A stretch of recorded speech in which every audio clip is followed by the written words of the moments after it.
আলী মুচকি মুচকি হাসতেছে। দুই কারণে হাসি। এক কারণে হলো যে নবী এখন নিরাপদে আছে, জোরে করেন না সুবহানাল্লাহ। আর একটা কারণ হলো তোরা 37 জন কি পহরা দিল। হযরত আলী দুই কারণে মুচকি মুচকি হাসতেছে।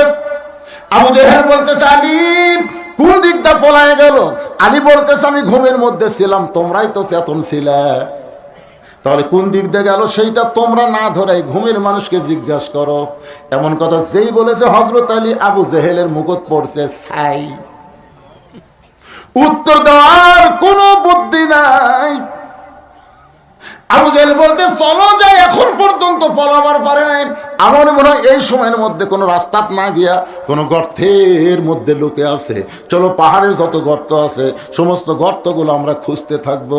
এই কথা বলে যখন 37 জন নেতা হযরত আলীকে ছেড়ে রওনা দিয়েছে, এমন সময় হযরত আলী দাঁড়ায় বলতেছে এই নেতারা এদিকে তাকা।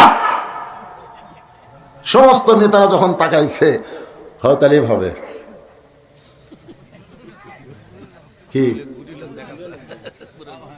আবু সুফিয়ান বলতেছে এই তো ঘুমের মধ্যে থেকে পলানোর চান্স করে দিল, একে আগে সাইজ করলে দিবি। আর এই বলতেছে এই জন্যই তো ডাকতেছি।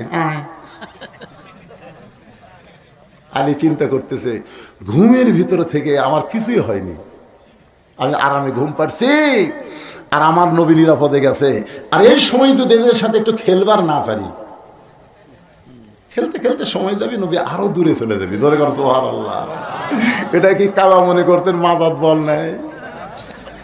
কোন মতে টেতো দুটো খেলা হবে, খেলা হবে। রে পাগলা, খেলবার গেলে মাজাত বল থাকা লাগবে রে পাগলা। আলী বলতেছে আয়। খালি আল্লাহর নবী যদি আমাকে বলতো আলী 37টা ছাড় পোকা আমার খুব ডিস্টার্ব করতেছে, তুই আলী একটু সাইজ করতো, এতক্ষণ তোমরা ফেরত যাবার পারত না।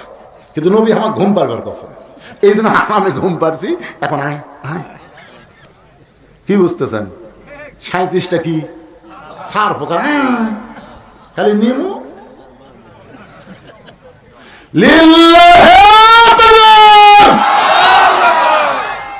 আবু জেহেল বলতেছে দরকার নাই, দরকার নেই।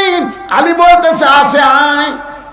আবু জেহেল বলতেছে নাই কেন? আবু জেহেল জানে আলী শুধু আলী না, আলী হচ্ছে আসাদুল্লাহিল গালিব। আল্লাহ আলীকে ইসলামের জন্য সিংহ করে দুনিয়াতে পাঠাইছে। সুবহানাল্লাহ।